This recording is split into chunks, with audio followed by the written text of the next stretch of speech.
how to change currency on the Airbnb app.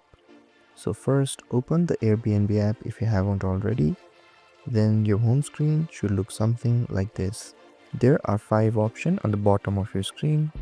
Tap on the profile option on far right, and here scroll down until you see an option called account settings. Then tap on it.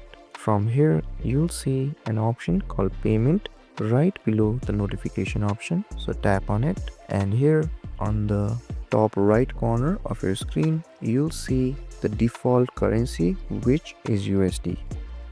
So tap on it, and from here you can choose any currency that you would like to use on the Airbnb app.